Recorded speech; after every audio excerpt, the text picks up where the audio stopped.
Do you hear me? I think so, right? I'll try to stay close to the microphone. Now it's so I'm forcing myself to do something I'm not used to, but that's fine. And so, ladies and gentlemen, welcome to my talk. Many thanks for your introduction, and let me also thank Roberto Beneducci and his team for organizing this great event in such a fashionable place. And yes, so this is, as you know, we are in a special session of this conference that is dedicated to the application of the quantum structures across disciplinary boundaries. And so this talk fits within that area, that research line. So this is the result of a joint collaboration with the quantum group of the Free University of Brussels, VUB, and so headed by Diederik Arts and also Massimiliano Sassoli De Bianchi, who is here with us, contributed to the results obtained in the papers from which this talk has been taken. So, so in particular, as the title suggests, this is about the identification of a specific type of quantum statistics in cognitive, in conceptual linguistic domains. So, as I was mentioning, so our research fits a growing research program called quantum cognition, right? So, the application of quantum structures, I tell this for those who are not in the domain, so quantum structures detached from their physical interpretation, so this is not quantum physics, this is not quantum brain, this is not quantum mind, right? So we look for the best mathematical structures that fit certain data in situations that show some specific behavior that resembles the behavior of microphysical systems, right? So this is important as a caveat. So we founded some years ago, together with my friend Emmanuel Haven, a research center whose acronym is IQSA. It's currently based at Memorial University of Newfoundland in Canada. So if you Google this acronym, you will find the webpage of the center, and have a look if you are interested. You will find what we do there. Right, there is something else as propaganda, right, as just, let's say, some housekeeping. So, as you know, 2025 is the International Year of Quantum Science and Technology. We, in Italy in particular, and I think it's mainly this initiative comes from philosophers of science. So we are organizing this specific event that is called Quantum Era Extending 2025. So in this initiative we celebrate the first 100 anniversaries of some of the foundational breakthroughs in quantum mechanics. So each year of this project will highlight a major milestone. So this year, 2025, matrix mechanics, next year, wave mechanics, and 2027, uncertainty and complementarity. So the idea is to organize conferences, lectures, dissemination, events in which we will discuss the scientific, historical, philosophical significance of quantum mechanics and, of course, more important, its lasting influence. So let me start then with the content of this talk, and in these slides you will find something that most of you know really well, very well, so but just to set the stage. As we know, in classical statistical mechanics, the behavior of a large number of identical systems, which from now on we will call entities, supposed distinguishable, is governed by Maxwell-Boltzmann statistics. The situation is radically different in quantum mechanics, where according to the received view, I'm using the words of Dennis Dix, received view of identical quantum entities, they are physically indistinguishable, so they are completely indistinguishable from a physical point of view, which is automatically incorporated into postulates, as we well know. So the tensor product postulate ruling the representation of composite entities, and the symmetry exchange postulate, which states that the state vector of two identical entities must have a definite symmetry with respect to the exchange of any two entities. As we also know, this has a dramatic impact on the statistical behavior of a large number of identical quantum entities, because it splits into two types of entities. So entities with semi-integer spin, which must be in antisymmetric states and obey Fermi-Dirac statistics, and entities with integer spin, which must be in symmetric states and obey Bose-Einstein statistics. This symmetry exchange postulate is also responsible of the lack of statistical independence that characterizes identical quantum entities. And the standard explanation for this lack of statistical independence is that the requirement of symmetry or antisymmetry mathematically forces the states of these entities to be entangled states. This, which means breaking statistical independence. Right? Let me come to what we have done as part of our research. Surprisingly, we discovered the appearance of Bose-Einstein statistics in the distribution of the words contained in text of English language. This was completely unexpected as a result when we found it the first time. Then we tried to, let's say, understand what was going on.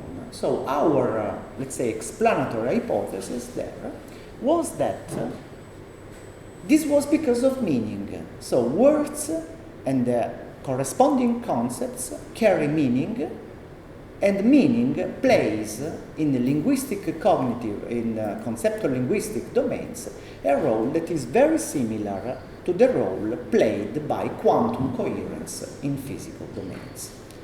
Let me remind, we are talking about structures, right? We are not talking about ontology. Having said this, we have extended recently these results to corpora, to the distribution of the words in text of Italian language, produced by Italian language. And this is, I wanted to talk exactly about this, also because we are in Italy, right? So let me first say something about the theoretical framework underlying these results. So just a bit of mathematics, very simple. So let's consider a text T made up of n different words, which sum up to n capital letters, okay? So we order, this is the first thing we do, we order these words according to their decreasing number of appearance in T, okay? So to the words ordered in this way, we denote by W0, W1, and so on, Wn minus 1. Then this is the first assumption we make. To each word, we attribute an energy level. Okay, energy level means that is equal to the ranking of the word in the text. Okay, so we have ranked these words according to their decreasing number of appearance. So the energy corresponds to the ranking of that word in that text. Okay, so this means that the most frequent word is attributed an energy level equal to 0. It's a choice. It's a choice. We could have made different choices, right? And of course, this is the lowest energy level. Then, let's denote by NEI, this is the most important thing here, the number of appearance of the word WI in T. Of course, it's trivial that they have to sum up to a number n, which is the total number of the words in the text. Okay? Then, and this is the second assumption we make, each word, and this is part of our general theoretical framework to represent the concepts which can be traced back to our research in 2010, so is associated with a conceptual entity which we give a name. We call it cogniton, just to make the analogy with physics stronger. Okay? So, and it is, this cogniton is in a given single energy state, which we call microstate, again, to push the analogy with physics as much as we can. Okay? It's just names we are giving. Then, you see, for every word wi, we have nei copies of that word that corresponds to the same number of entities which are identical each other, right? Because it's the same word which appears in different places of the text. They have a defined energy, which we have attributed previously, right? And so each word has this total energy. It's just the multiplication of the number of words times the energy level of each word.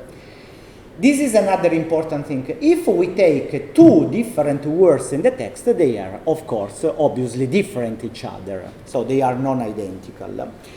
So finally, if we take a text T, it is an entity made up of n cognitons whose total energy is this one, right? Now, if T is a medium or large size text, again pushing the analogy with physics as much as we can, this can be considered as a system, an ideal gas of cognitons, where these two numbers are constant. That's it. Now, this is a good question. Which distribution shall we expect the numbers of appearance nei to satisfy? A priori, we don't know. It can be any strange distribution, right? But you understand that indistinguishability plays an important role in this, in the identification of a statistical behavior. And let me come back to physics just for a moment to give you some formulas. So if we go to Maxwell-Boltzmann distribution, this is the standard form of the distribution, right? You can derive this assuming that the different microstates are statistically independent, so their probability factorized.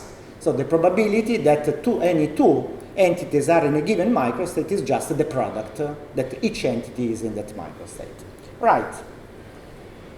We also know that the situation is different because of complete indistinguishability in quantum mechanics, because you have these two different distributions, right? By the way, we will not deal with Fermi-Dirac distribution here. It sounds that this distribution does not appear in language. What we saw in a separate article, which we are not going to discuss here, is that Fermi-Dirac distribution statistics occurs in memory structures. But anyway, so in physics, we also know that these parameters have a well-defined physical interpretation, right? So B, the parameter B is kT, so K is Boltzmann constant, T is the absolute temperature, and A is this exponential with mu chemical potential. Again, something that we know. In some cases, one also introduces fugacity, right? This parameter here. But we also know that in physics, identical quantum entities are, for different reasons, statistically dependent. Because the fermions have to obey Pauli exclusion principle. While bosons, on the contrary, tend to clump or cluster together in the same microstates. But in most cases, you lose statistical independence.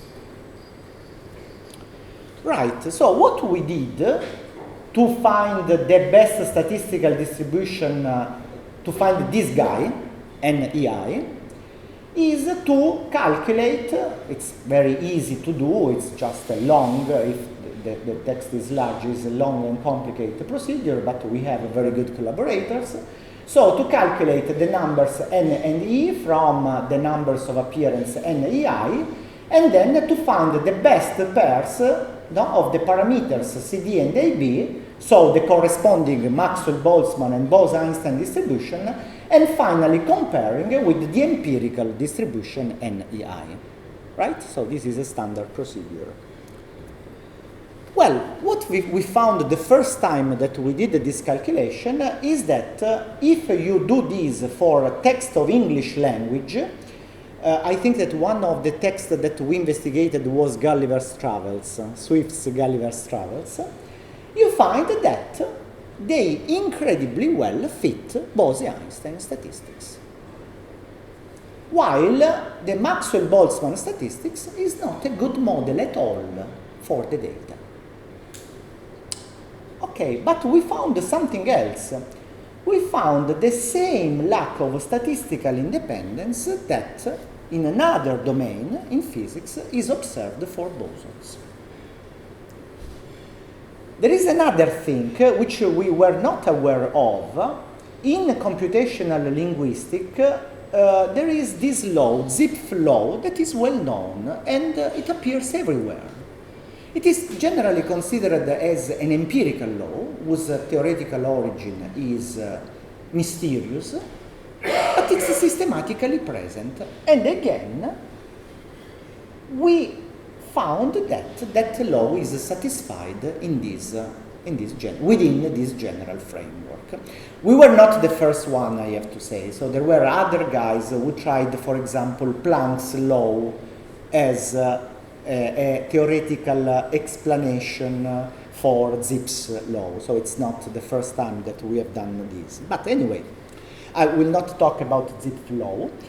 What I'm going to talk about is our recent application to corpora of Italian language, to texts produced by Italian language and collected in selected corpora in a digital library, which is this one. Okay, it's freely available, it's easy to search. So you will recognize, of course, I am talking mainly to Italian-speaking colleagues, but I'm sure that some of you know the authors that are written here. We selected the 5 texts of Italian language, and we applied this machinery I've just talked to you previously. Okay, so you see there is Manzoni. These are not the most known things, but these were the texts that were available on that digital library. For more complicated texts or more known, you had to pay, and we didn't want to do that. So also because you see that we wanted to see the results, it was not important, because the results are text independent, so the same empirical pattern you find in all these texts, right? So finally, these are just it's the computation of the number of energy levels, the total words, and the best fit of the parameters, right? What we found is, with the text of Italian language, is exactly what we had found in text of English language. Namely, that Bose-Einstein distribution is a good model, provides a good model for the data. Okay? That Maxwell-Boltzmann distribution does not provide a good model for the data, so the data deviate from Maxwell-Boltzmann distribution significantly. Okay, you can do a statistical test to find this, but I will show you some figures. And what is the implication of this, or what we think is going on? Well, maybe there is an intrinsic language-independent cognitive dynamics which governs the formation and combination of the concepts corresponding to the words that appear in a text produced by human language. We found some underlying patterns which is language independent. So maybe it is related to some kind of cognitive dynamics. So the same parameters? They are very close each other, Fabio. They are very close. It's not exactly the same, but they are very close each other. Typically, they depend on the fact that we use the text not from English to Italian of different overall sides, right? Then we did something else to try to understand better what is going on. We introduced an artificial effect of word randomization. Let's see what we did. Because this effect, surprisingly enough, improves the effectiveness of a Maxwell-Boltzmann modeling. Okay, first just some figures. Here we plotted the log-log graphs of the number of appearance with respect to energy levels. Then we plotted the energy for the product, so the total energy, right, graph for the three distributions. And we took as an example cuore, no? This text, cuore. The English translation is heart. But we did something else. As I said, the empirical pattern, the figures are all the same, right? But if we take another example, for example, this, del romanzo storico, English translation on the historical novel by Alessandro Manzoni.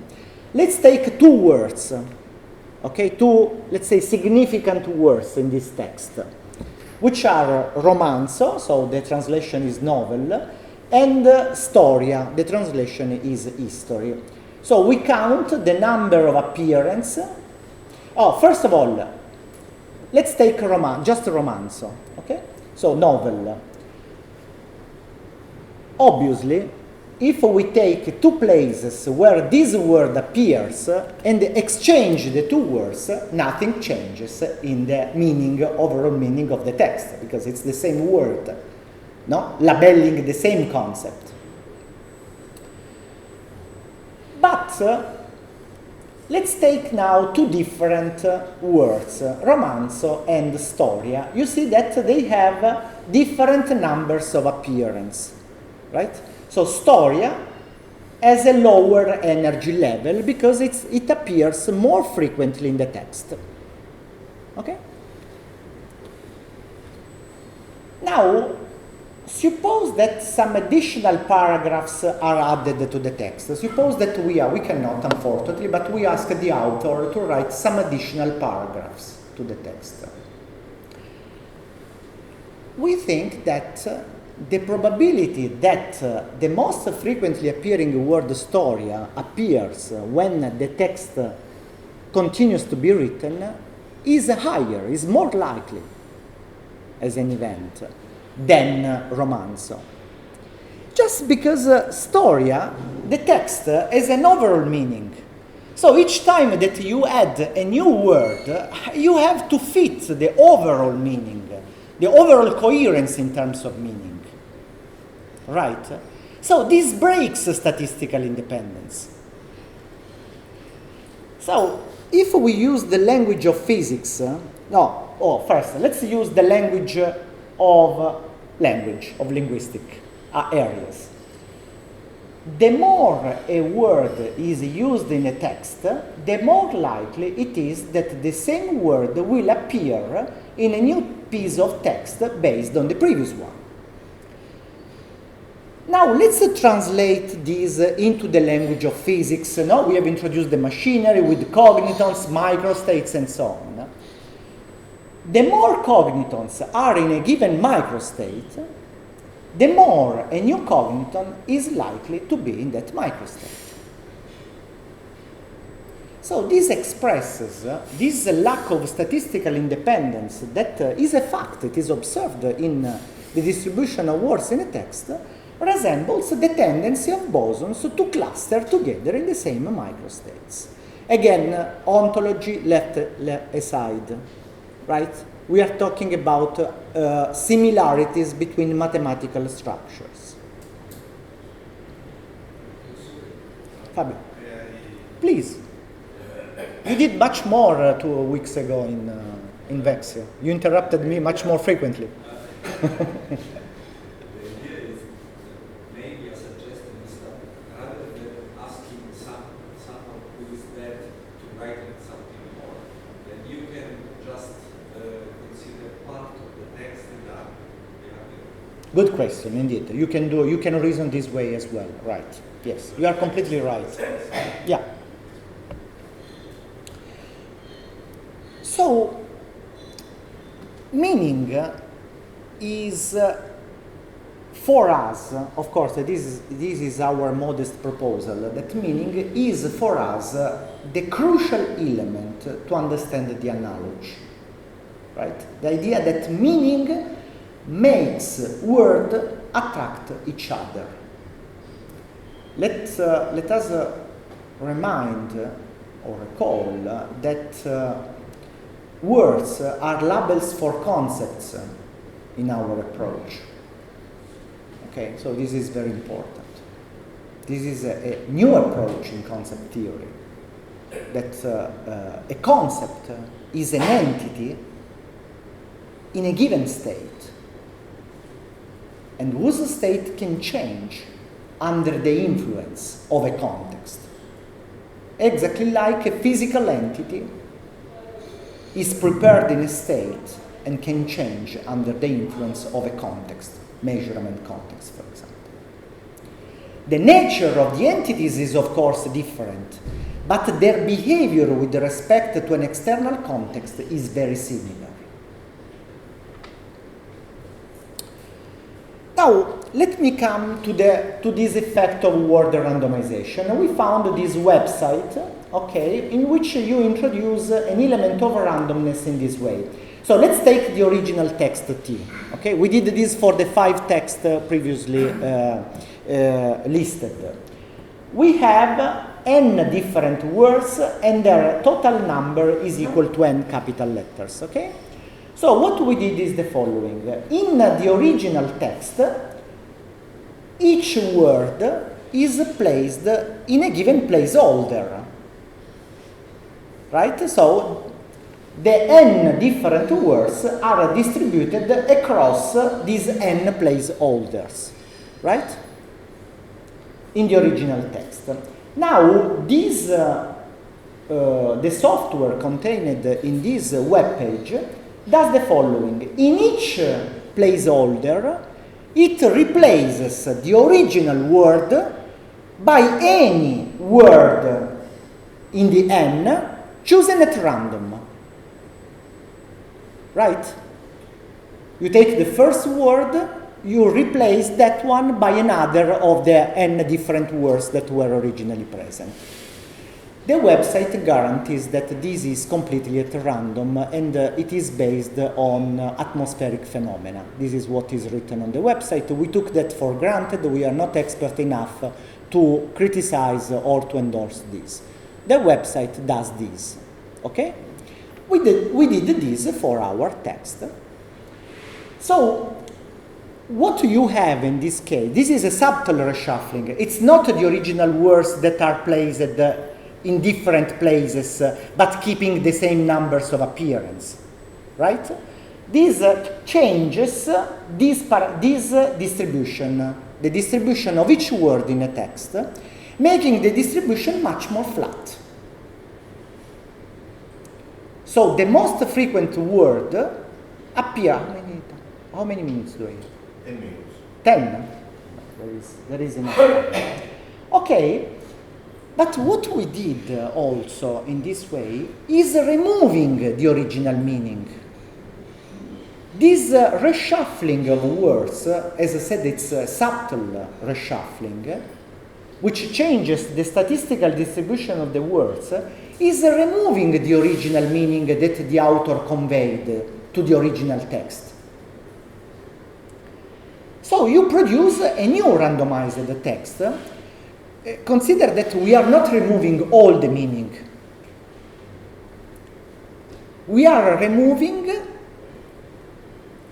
most of the original meaning, but not all, because each word has its own meaning. So if you take a piece of text, in some way it has some meaning.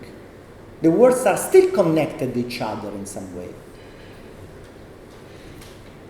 What we found is that the Bose-Einstein model is a much worse model than the previous case, but still okay. Okay? But, surprisingly enough, Maxwell-Boltzmann behavior starts to appear. So this effect of word randomization is improving the quality of Maxwell-Boltzmann fit. Again, this was unexplained. But now, what is the explanation we provided to this? Well, we computed those parameters that have a physical interpretation, no? The chemical potential and the fugacity. What we saw is the following, you see? If you look at the chemical potential, so these are the 5 stories, you see cuore, there is Jacopo Ortiz, senilità, so it's the 5 texts, right? And then you look at the chemical potential, you see that it's drastically increasing from the original version to the randomized version. Here you have small numbers, here you see these are thousands.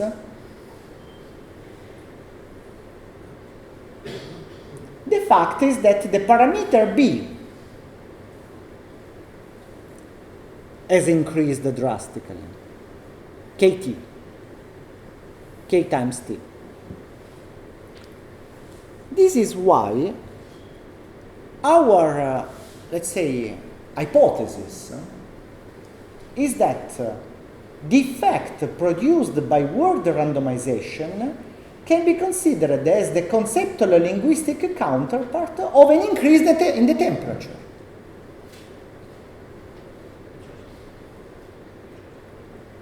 In a gas. Gas, you see. It's a large system and so on. Less coherence. Less coherence, right, exactly this. This is a thing that is destroying coherence, which is not physical coherence, but is meaning coherence. Now, let me come to the, let's say, to try to put all this together, right? So, we think that the way in which meaning is attributed in the combination of conceptual entities resembles the formation of entanglement in the composition of physical entities. We have given a name, I don't know whether this is the best possible name that to give to this phenomenon, entanglement through contextual updating. Let me explain what I mean by contextual updating. Let me start by the combination of 2 words, right? The words are labels for concepts. Okay, so each word is associated a concept that gives meaning to that word. Each of the 2 words carries its own meaning, right? But when we join them together, new meaning is created. You have emergent meaning. Here I considered a very simple example, white lie. You see? Of course, and I'm not saying anything new, it's well known that you violate the rules of computational, classical compositional semantics when you combine 2 concepts. This is a well-known fact. It was known, it has been known since the 80s of last century, and what we did is providing, let's say, a quantum type interpretation of this phenomenon in terms of interference, entanglement, and so on. Okay, but that you have a violation of classical compositional semantics is well known. But then, as an example, you take white lie. Separately, white and lie have their own meaning. But when you combine together, you have a complete new meaning and completely new properties. You have emergent meaning. Well, we think that this combination is the linguistic counterpart of a phenomenon of entanglement formation when you put together two entities in a new state. Because the state cannot be, if you will represent them in a quantum mathematical framework, is not a product state because of the superposition principle applied to the tensor product Hilbert space. So the idea is that each time, now let's generalize it a little bit to consider a piece of text, so more than 2 words.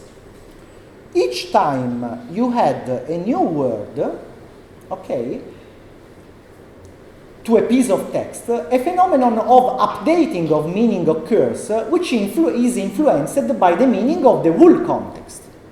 Each time that you have a continuous updating, each time you add a new word, think to the writing process, okay? Each time you add a new word, it has to fit the global meaning if you want to give coherence to the text, right? Now, the interesting thing is that from the point of view of the writer, no, you want to make a text that is as clear as possible. For us, this corresponds to a preparation procedure of the state of this big entity, right? Which has to be a pure entangled state. It has to be entangled state because the words have to be connected to each other. But it has to be a pure state if you want to remove the uncertainty. So, von Neumann entropy equal to 0. So, the conceptual entities associated to the words of the text seem to collaborate to reduce the overall uncertainty. It's exactly the other way around. So, if you wanted to preserve coherence, it's exactly the other way around than a Maxwell-Boltzmann situation. Okay, so this might explain why the identical words tend to collapse or to clump together in the same microstates. Okay, this is at the basis, maybe, we don't know, this is our ansatz, may explain the appearance of Bose-Einstein statistics in human language. Now, just to conclude, okay, let me come back to physics to see whether there is any feedback we can gain into physics, we can bring into physics from this. At the birth of quantum mechanics, I'm talking about early quantum theory, people did not discuss about the symmetry exchange postulate. If you look at the discussions among the founding fathers, Ehrenfest, Planck, Einstein, their idea, they were really concerned about the lack of statistical independence that is observed in a gas of photons if we give a real meaning to photons, following the idea of Einstein. If we consider photons as physical entities in their own.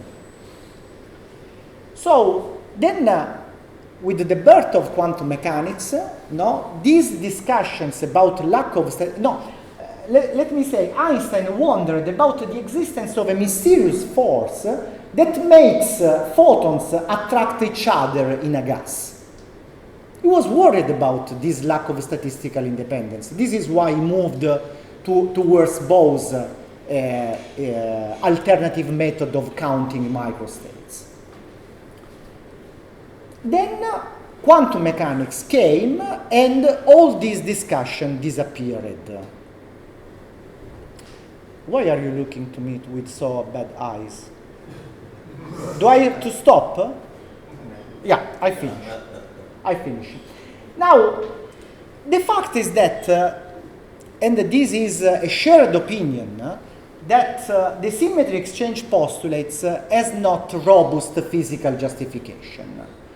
So we think our modest proposal is that this idea that each time you add a photon to a gas, the photon entangles with the other photons through mutual interactions. So this idea of, let's say, explaining the entanglement that is produced to contextual updating in a way that is similar to the way in which word entangle in a text may explain the appearance of Bose-Einstein statistics in physics too, which might support Einstein's original idea of a force linking identical photons in a gas. Sorry for being late. I had to cut the last part, but I hope I will have the possibility to explain this to you if you are interested in it. Thank you very much for your attention.